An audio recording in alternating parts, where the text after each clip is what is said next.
Gotta press this button. I'd like to call this hearing of the House Consumer Protection, Technology, and Utilities Committee to order. Bill, please take the roll. Chairman Matzey. Present. Representatives Borowski. Burgos is on leave. Cephas is Leave. on leave. Cerisi He's online. is online. Gallagher. Gurgley. He's on leave. Isaacson. Malagari. Here. Markosik. Mullins. Monroe. Here. Pisitano Leave. is on leave. Steele. Chairman Marshall. Present. Representatives Hogan. Here. Coffer. Leave. Major. Leave. Mahaffey. Mihalik. Leave. Miller. Leave. Ortitai. Leave. Rinkovich. Leave. Tomlinson. Leave. Williams. Leave. Williams is, No, I'm online. is virtual. Attendance has been recorded. Thank you, Bill. Again, we apologize for the tardy start. It was beyond our control. We will make sure we rectify that at the conclusion of this meeting, so that will never happen to this committee again, I can assure you. This morning, we will be hearing from Representative Elizabeth Fiedler of Philadelphia County, the prime sponsor of the bill, Mr. Jeff Bristow, Chief Operating Officer of the Pennsylvania Energy Development Authority, Mr. Robert Baer, President of the PA State Building Trades, Ms. Mary Rose Mertites, Executive Director of the Philadelphia Green Capital Corporation, and Mr. Robert Ralph, Policy Director for Pennsylvania with the National Resources Defense Council. I respectfully ask the members, please hold any questions until all participants have had the opportunity to present. And I would ask everybody in the room to please mute yourself if you are online, and also to silence your phones. We would ask the testifiers, as we did prior, to shorten their testimony so we can just get a synopsis so we can have questions. We have everyone's testimony, obviously starting a little bit late. If you can even tidy it up a little bit more, that would be great. Representative Fiedler, would you like to begin? Thank you, Chair. Thank you to Chairs Matzey and Chair Marshall for holding today's hearing on this important legislation. And thank you to the testifiers who've taken their time to be with us today. Today we'll be talking about the Pennsylvania Energy Development Authority. I'm proud to serve on the board of PETA, which has been around since 1982. It was while working on Solar for Schools legislation that I came to discover more and more about the investments coming out of Washington, D.C., especially the $783 billion IRA. And one thing I learned about the IRA that you will hear more about today is that so much of the money we could bring back from D.C., our constituents' tax dollars, so much of that money is in the form of tax credits that can only be attained when a project is completed. So if we are serious about bringing our money back from DC, if we want to maximize these federal investments, and if we want to work together to put Pennsylvanians to work, I believe we have to figure out how to get projects financed and built. And PETA is one great way we can make that happen. PETA can jumpstart energy production in Pennsylvania. It can help make us even more energy independent and protect consumers from rising and fluctuating energy prices. Pennsylvania has always been a leader in energy production. But if we are going to make sure that we are a leader, we cannot sit still. It's important to note that our neighboring states, New York, Maryland, and as far as Colorado, Missouri, and Nevada, are some states that have created brand new public-private energy financing authorities, similar to our very own PETA. I want to thank you all for your time. I'm excited to hear the testifiers' testimony, and I am grateful to the committee for considering this bill. Thank you. Thank you for your hard work on this as well. Mr. Bristow, would you like to please begin? Talk as close to the mic as possible. All right. Good morning. Thank you, Chairman Matzey and Chairman Marshall and members of the committee. Thanks for the invitation and opportunity to highlight some of the provisions of I do have a green light. Can you hear me? Just a little bit closer, Jeff. Okay. All right, so I want to talk a little bit about some of the provisions of House Bill 2338 and the positive impacts that could have to support PETA's mission. PETA is administered by the Department of Environmental Protection. I'm an employee of the Department of Environmental Protection and have been for over 33 years. with 27 of those years working to develop, implement, and manage clean energy efficiency programs that provide technical assistance and financial assistance across multiple energy-using sectors. Wanted to give you just a little bit of background on the authority so I can put some things into context here. The authority was created by Act 280 of 1982, and it remains today. Generally, it remains today as it was created in 1982 in the shadow of the 1970s energy crisis. The authority is governed by a 19-member board of directors, 9 of which are appointed by the governor. For the purposes of this discussion, the authority's main powers and duties are to finance energy projects, and we have a few tools at our disposal for that. We can provide grants, loans, loan guarantees. We can issue bonds, enter into contracts. We can accept grants from public and private sources. And the Act also requires the authority to develop and implement an energy development plan, which we revise on a 5-year cycle. The current version of that energy development plan, as adopted by the Board of Directors, identifies the authority's mission to expand the market for Pennsylvania's clean, diverse, indigenous energy sources, indigenous referring to developed within the borders of Pennsylvania, to contribute to energy development, conservation, efficiency, and resilience, with a focus on reduction of greenhouse gas emissions, but to support projects that improve public health, improve the environment, while strengthening economic development and job creation in PA. So I want to emphasize that under the authority's history being administered by DEP, it's really been focused on one main tool for supporting energy projects, and that has been the issuance of matching grants. So over the past 20 years, we've offered matching grants for efficiency and alternative energy in 4 or 5 different rounds.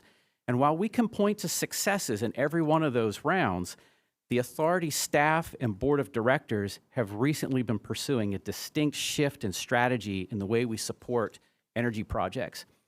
We want to de-emphasize this open and close, one and done nature of grant making and instead shift focus to favor more strategic use of the public funds to leverage third-party capital in a suite of financing products.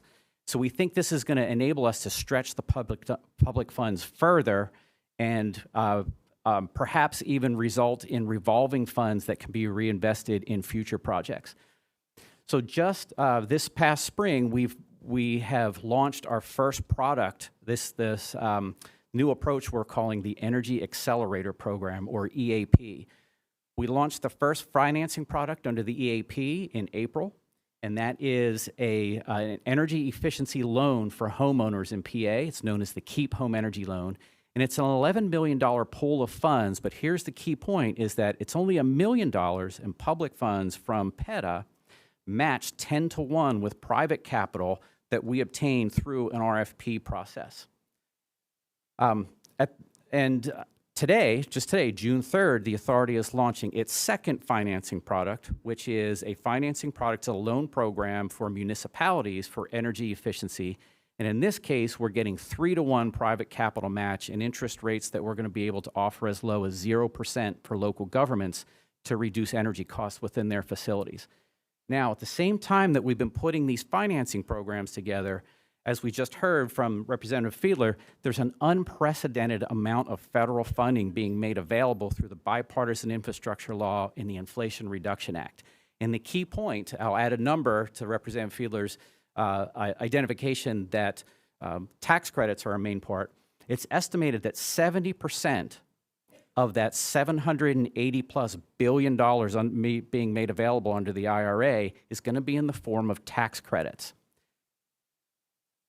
And this law makes these tax credits available for the first time to non-taxed entities, such as municipalities, schools, churches, other nonprofits, and even state authorities.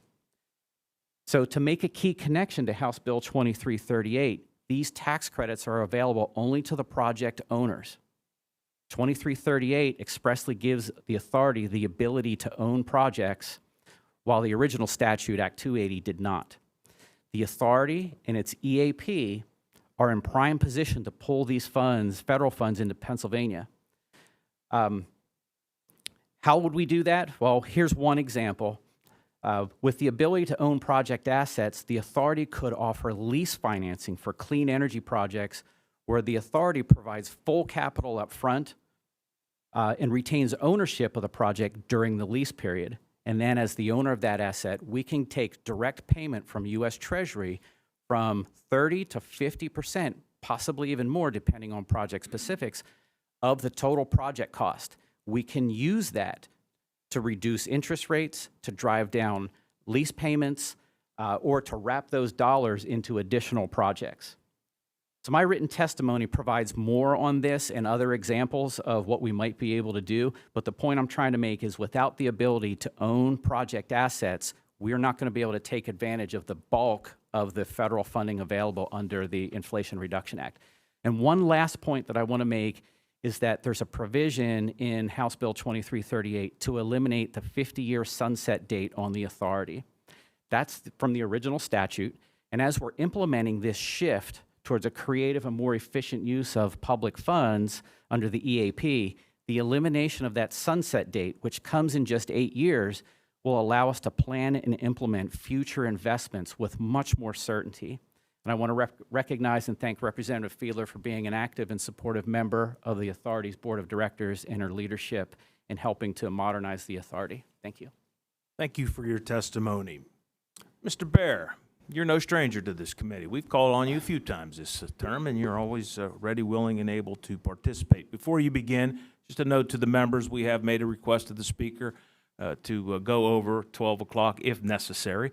Obviously, that may not be necessary, but if necessary, just wanted everyone to be aware so you don't storm out. Make sure you're there on the floor directly at noon. Mr. Barry, you may begin when you're prepared. So you've all got my testimony, so I'm not going to bother reading from it. The reason why this is important, I have been involved with PETA for the last 2 years. As you guys know, I'm the energy guy. That's what I call myself. And I'm about creating jobs. I'm also about creating opportunities. Now, modernizing PETA could do two things. One, it could bring a whole lot of money into Pennsylvania that a whole lot of other states are going to get. What Representative Fiedler didn't tell you early on was we have 6 states already that have legislation pending to start their own energy authorities, including South Carolina. Now, I don't want to lose out to South Carolina. And let's talk about the $1.9 trillion in the IIJA, outside of the IRA, that money's available. And you heard our COO, our acting deputy director, talk about this. For the first time ever, the state can go get that money.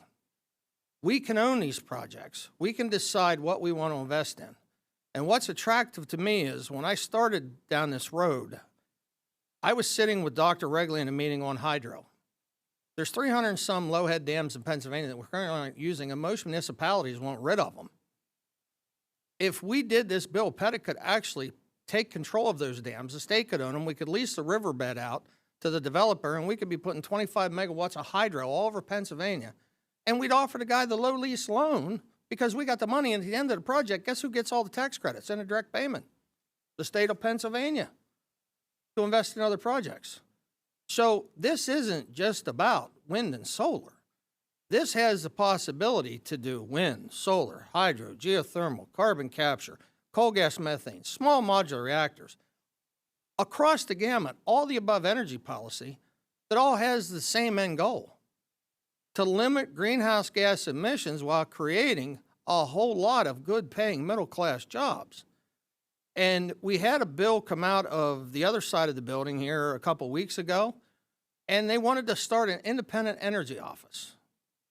And I'm not going to say that that wasn't a noble intention, but my point is we already have an agency to do this. We just need to modernize it.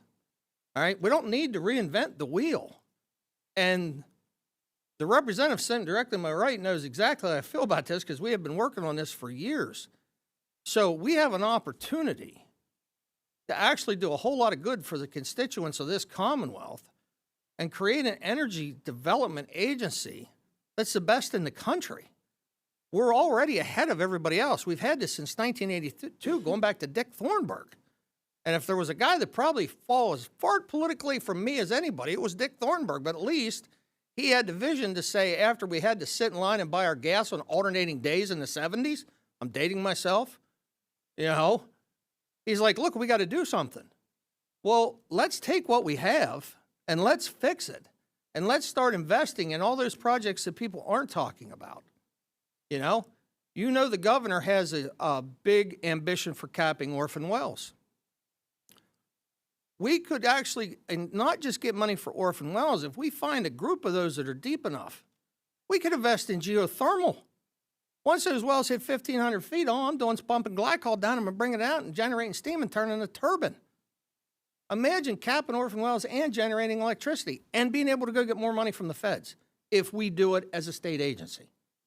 And leveraging private equity because we're enticing them in here. So this bill isn't just about modernizing PETA.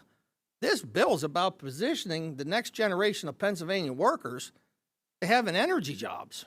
That's what this is about. All right? Is this going to benefit me personally? No, I'm going to be retired on my boat somewhere.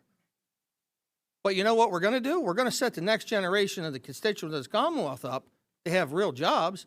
And by doing it this way, we're going to have an agency that perpetuates in perpetuity and keeps going and keeps going and keeps going.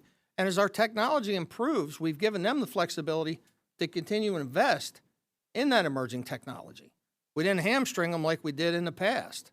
So I'm just here to tell you, I'm supporting this bill. I'm hoping y'all can see the value in it. And I know, look, there's going to be some negotiations.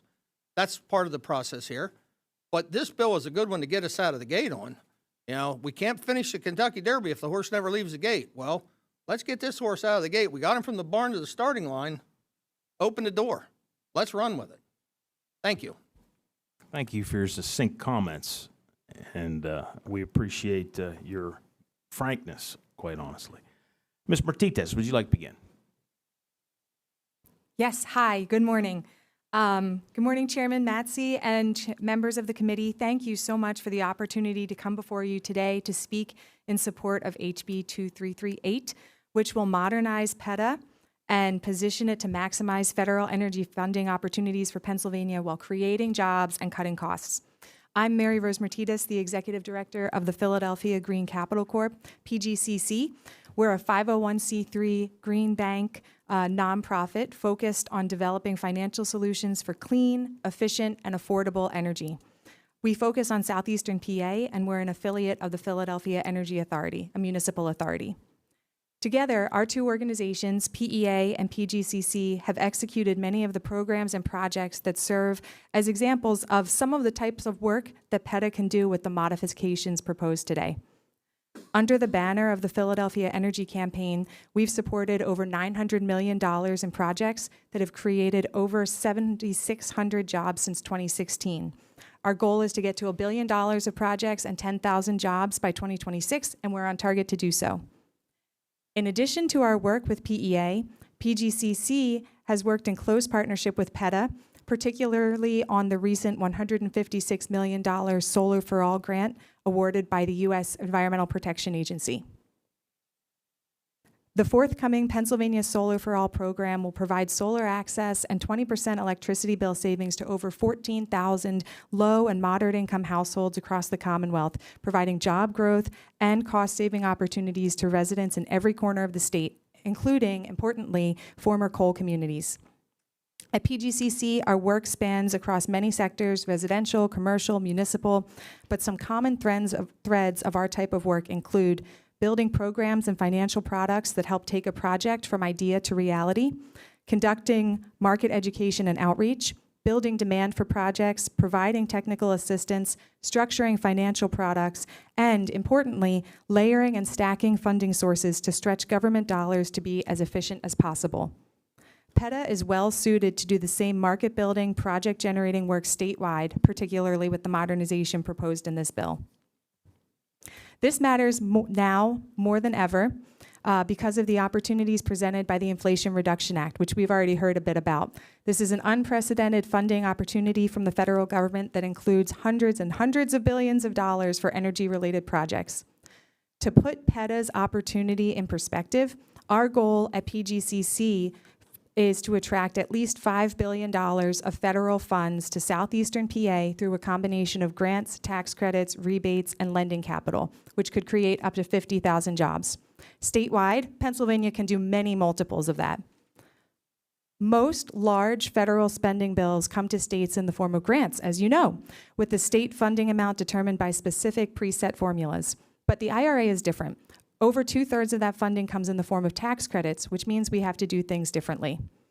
One key to setting Pennsylvania ahead of the pack, including many of the other organizations that are being founded in other states right now, is having a vehicle, PETA, that can support projects across sectors at scale, because businesses, homeowners, municipalities, nonprofits, they can only take advantage of this funding, especially the tax credits, once a project is complete.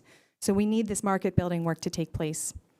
Another key is for the ability of PETA to hold long-term contracts, which are common and often necessary in energy projects. PEA, our affiliate, does this on behalf of the city of Philadelphia. For example, they procured and hold the long-term contract for a 70-megawatt Adams County solar project, which now provides 25% of the city's power. The administrative changes in this bill will empower PETA to hold similarly long contracts and allow it to better support the Commonwealth's energy objectives, job creation targets, and resiliency efforts. I'd just like to add that we've demonstrated that this kind of work can be very capital efficient from a government perspective. For every dollar the city of Philadelphia has invested in PEA, the Energy Campaign has returned $132 in economic development.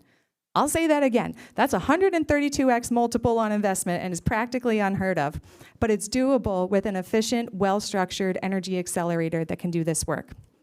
We've seen with the Energy Campaign that funding energy projects directly translates to job creation and consumer savings. And in closing, PGCC, we strongly support HB 2338. With the necessary administrative updates, PETA will be better equipped to catalyze economic development across the Commonwealth, take full advantage of significant sources of federal funding that can support jobs, create projects, and generate cost savings for residents and businesses statewide. Thank you for your time and consideration. Thank you very much. Mr. Routh, you may begin when you're ready. Great. Good morning. Thank you. And one of the benefits of going at the end is I get to say how much I strongly support and affirm the remarks from all these testifiers thus far. But thank you, Chairman Matzey, Chairman Marshall, honorable members of the committee. I really appreciate the opportunity to speak here today in support of HB 2338. My name is Robert Ruth, and I am the Policy Director for Pennsylvania for NRDC. We are an international nonprofit, and I am boots on the ground for NRDC here in Pennsylvania, working on decarbonization efforts across all 67 counties in the Commonwealth. So, as you've heard, PETA was created 42 years ago. Over its history, it's gone through periods, sometimes even a decade, of relative dormancy. It was revitalized by an executive order in 2004. That's 20 years ago now. It is past time for PETA to be reformed and modernized, and that's exactly what this bill would do. It will help to create more jobs for our skilled trades workers, encourage additional private investments, and expand PETA's ability to access new tax credits that are specifically designed to benefit low-income communities and nonprofits. So, as an attorney, I like to walk through exactly what the legislation would do.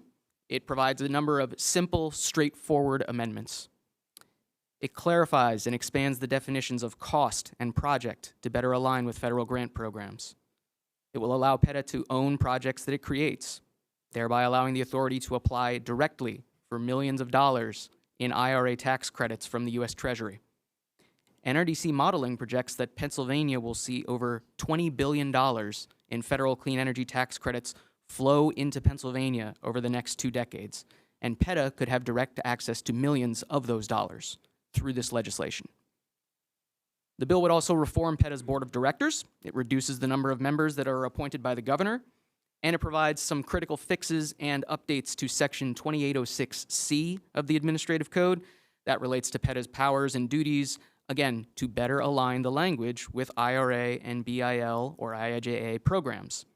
The bill removes the sunset provision that would otherwise terminate PETA in 2032, as Jeff mentioned earlier, and these tax credits will be flowing into Pennsylvania throughout the 2030s. We need this authority to remain in place with its, again, updated language. This will position Pennsylvania to compete and succeed in the coming decades. You all have a copy of my testimony, which includes many NRDC resources and links that provide detail on the Solar for All competition that Mary Rose discussed. Those EPA awards were announced 6 weeks ago today, with PETA being the lead applicant for the Commonwealth, alongside, in a 2-member coalition with PGCC. EPA is negotiating with awardees now, but Pennsylvania is expected to receive just over $156 million in Solar for All funds. 100% of those dollars will go to communities that EPA has defined as low income and disadvantaged. Look, you can refer to my testimony for much more detail on the Solar for All program, but that's just one example of the federal funds that will be available to Pennsylvania. And what HB 2338 would do is help clarify PETA's authority to deploy those dollars consistent with congressional intent and to maximize their impact. So, given the other complementary policies that are included in the IRA and IIJA, like elective or direct pay, transferability of tax credits, and renewable energy bonus credits, as well as the other $20 billion in greenhouse gas reduction fund monies that have been awarded to nonprofit lenders, and the $4.6 billion in EPA's climate pollution reduction grants, it is important that a program like Solar for All maximize the resources available to deliver tangible benefits to households throughout Pennsylvania. We're talking about energy cost reductions, energy asset ownership, and more. All this is to say that with the federal dollars that are available, competitive federal dollars that are available, which have the potential to transform historically underinvested areas, it's an exciting time in the climate and energy space. Money beginning to flow to states, communities, and groups like PETA that will have the authority to implement those funds are positioned, but how transformative this funding can be and how much progress we can make toward a sustainable, resilient, and equitable future will depend significantly on how ready state governments are to receive this money and put it to work. HB 2338 is a common sense approach to help seize and maximize federal investments in Pennsylvania. I'm going to repeat myself. It will help attract additional private investment. It will upgrade and revitalize Pennsylvania's infrastructure. It will enhance the Commonwealth's status as an energy powerhouse. It will promote grid reliability. It will create family-sustaining jobs for the future. And it will make significant progress on Governor Shapiro's commitment to long-term energy affordability. NRDC strongly supports HB 2338, and again, thank you for the opportunity to testify. Thank you, Mr. Ruth. And I could say before we open it up to questions, just a couple of comments and then a question or two from me. One of the things that Chairman Marshall and I have talked about many times, even prior to us taking the mantle as chairs, as neighbors in Beaver County, is we're for an all-energy portfolio. And it's about jobs, jobs, and jobs. And I think oftentimes, and I can date back to when we first started Blue Green back in 2014, 2015, having conversations with both the federal government as well as with members. Oftentimes, one of the biggest struggles we had was when you would have conversations about a blue-green caucus, it was all about green and not much about blue. This is truly an emphasis on blue-green. This is about jobs, but at the same time taking advantage of what is being presented from the federal government and ensuring that we have modernization of an existing entity to actually take advantage of it. So I commend Representative Fiedler for your legislation and your language. This is something I want to act on. I want to act on sooner rather than later as far as the committee approach is concerned.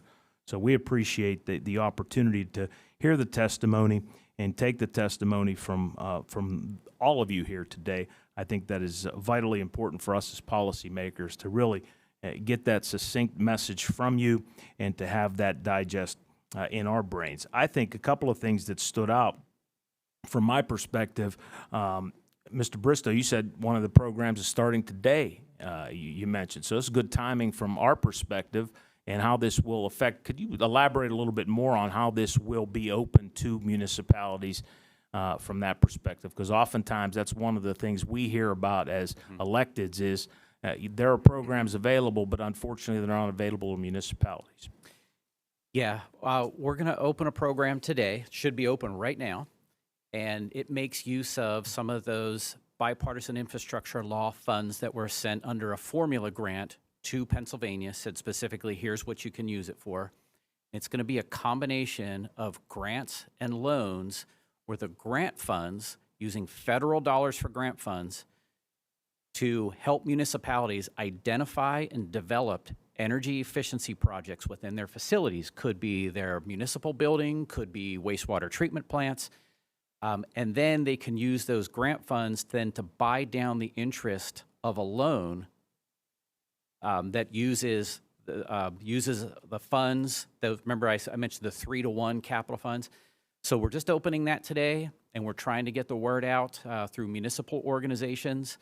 And it's open for, actually we have 6 months. So this is one of the challenges we have sometimes when these federal funds come along is there's a window in which we can commit those funds. We have 180 days to get those funds starting June 1st. So on Saturday, 180 days from then.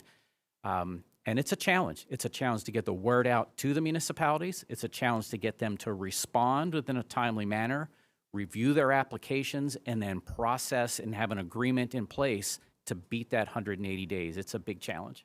We'd appreciate it to get that information from you. We'll make sure we distribute that to the members. I could tell you that from my perspective, you know, we do have a list, and we deal with our municipalities, talk to them on a regular basis. We'll be happy to make sure we disseminate that information to them from that perspective, because I can tell you from my perspective, when I meet with my leadership or I meet with the administration, when we start talking about projects in my district, my first thing I say before I even tell you about how good the project is, I want my fair share and I want more.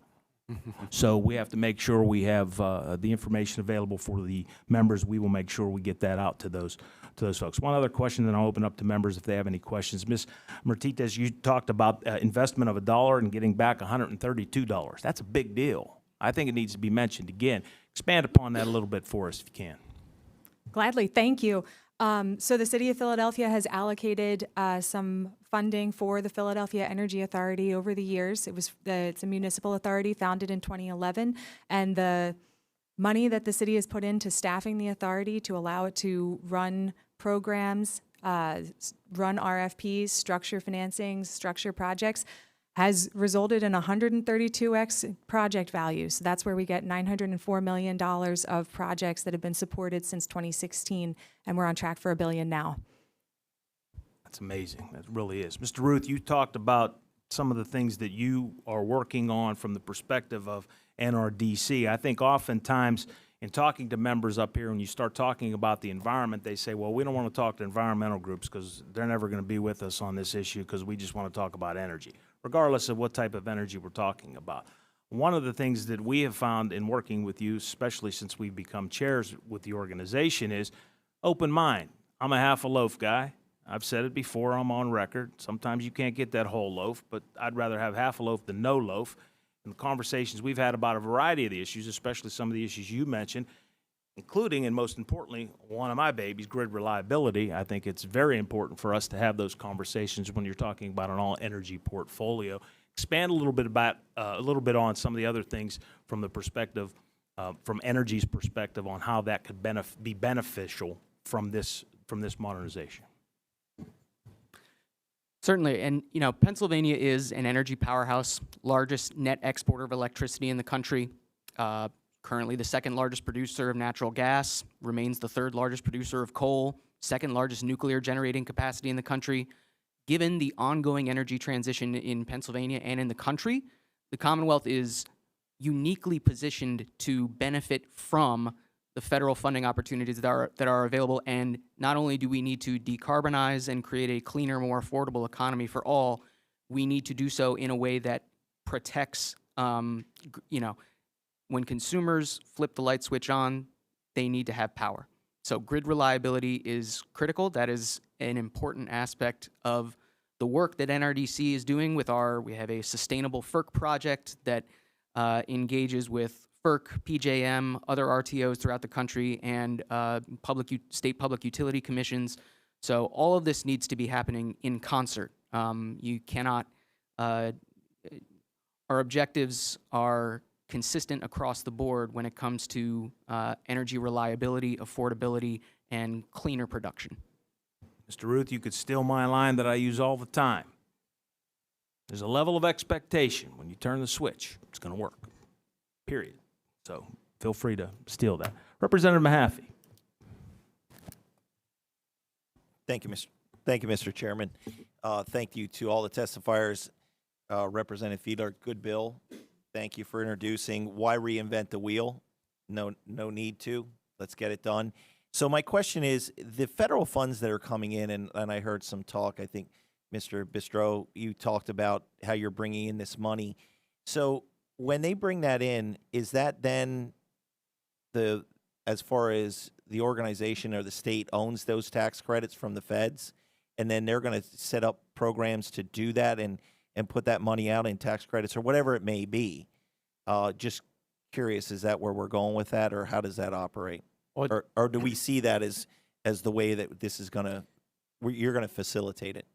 Yeah, we'd like to facilitate it in a couple of ways, but first, there are multiple ways that we may be able to access the funds through the federal legislation. So when I talked about, say, on that municipal program, we've already been awarded those funds. Those were formula grants, didn't have anything to do with those tax credits. We haven't been able to take advantage of tax credits yet, obviously, because we can't own assets. But if we can put together programs that provide financing, say, in a lease format, or maybe there's an opportunity that we can develop projects on state-owned land, as Rob had mentioned, and we can develop those to the point, maybe we can own and operate those and continue to generate revenue. Maybe we can sell those projects. Maybe we can auction those projects, take that revenue, roll them into additional projects. But the whole time that we own them, that we're able to get those tax credits and drive down the costs. The state can maybe step in and knock down some of the technical, regulatory, or financial hurdles on, say, brownfield sites or formerly impacted mine sites and develop projects on those. So there's several different ways that we could go about that. So private organizations you're going to see that they get some of these tax dollars to proceed forward as far as that's really where I'm going here, because okay, gotcha. You know, we have allowed, I think, 3 or 4 baseload power plants to close here in PA over the last, I guess, 5 years it's been now since TMI closed and other coal plants. We can talk all we want about we're the innovators of electricity and we can get things done. If we don't have baseload power, we don't have a grid. Sure. Chairman, we're all in, right? So this is the issue we're having right now. We need to incentivize, and we need to make sure wherever we're going, whatever we're going to do, that these particular plants, we have baseload power in PA, or we are not going to have a grid. And if you flip the switch, no lights. So thank you, Mr. Chairman. Appreciate it. Thank you, Representative Mahaffey. Good segue to mention that Representative Mahaffey and I will be 2 of the co-chairs. We will be reinvigorating the nuclear caucus. So that will be coming about. You'll be getting an email asking you to participate, if you'd like, as your member, to be a participant. I can tell you that what you said, Representative Mahaffey, is something we talked about 5 years ago when it comes down to baseload generation. And one of the things we have found, both Representative Marshall and I have met with several folks on, obviously, we had a coal plant. We have a nuclear facility in Beaver County. Of course, it's always sunny in Beaver County. But one of the things that's been attractive for so many people is the infrastructure's in place from the perspective of the high power lines and everything else. So it makes those brownfields where energy production has occurred that much more valuable. Representative Steele. Well, first I want to say thank you, Chair Matzey, for continuing to take up hugely impactful legislation. And I want to commend Rep. Fiedler and the energy man, Rob Baer, for their continued collaboration in this blue-green space. We're very fortunate in Pennsylvania to have a leader of the building trades with this kind of understanding and of the potentially incredibly strong future we could have here in Pennsylvania. So thank you for that. From my perspective, this is exactly the kind of thing we need to best position Pennsylvania in a changing energy landscape to remain in a leadership role in the energy space. We've got to be able to draw down those federal dollars, and this is a vessel that can help us do that in a big way. My question is on the fact that PETA is administered by the DEP. So in this new kind of expanded form for PETA, does DEP need to expand their capacity? Or are they able to take this on as they are? We're going to need to have the resources, the human resources, the staff to be able to run the programs. Every one of the federal programs that we are going to go after, they do offer us the ability to take some of those funds and put them into admin. We do identify then what positions we may need to do that. So yeah, that is something that would have to be done. PETA, for the most part, has been run. I've been assigned to PETA since September of 2022 in a part-time role. Just today is my first day full-time under PETA. And we have 2 full-time staff assigned to PETA, and the second one was just hired in April. So we're really just getting up and running. You know, you take a look at something like Penvest with somewhere around 30 staff. You know, we're not really shooting to, at this point, to jump to something like that, but we've got to gradually build, but it's going to take the ability to put these programs together and make them valuable, which is what, you know, will justify putting more resources into the staff. So maybe down the road, we are going to need to look at increasing staffing in this area. Thank you. Yeah, but what makes it so attractive, Representative Steele, is, as Jeff said, we can use a portion of the funds as we get them. So it's a net cost of zero to the taxpayers. You know, so we're going to be putting the staff on using the Fed's money to do it.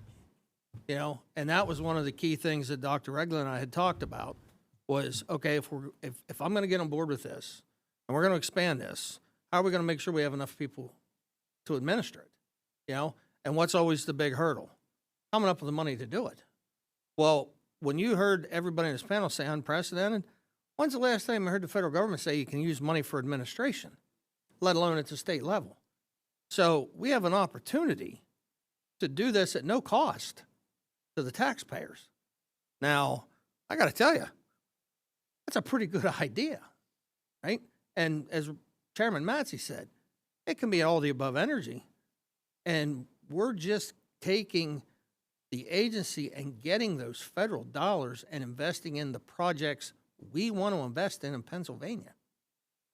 And you can invest everywhere from Philadelphia to Pittsburgh, from the New York border to the Maryland border.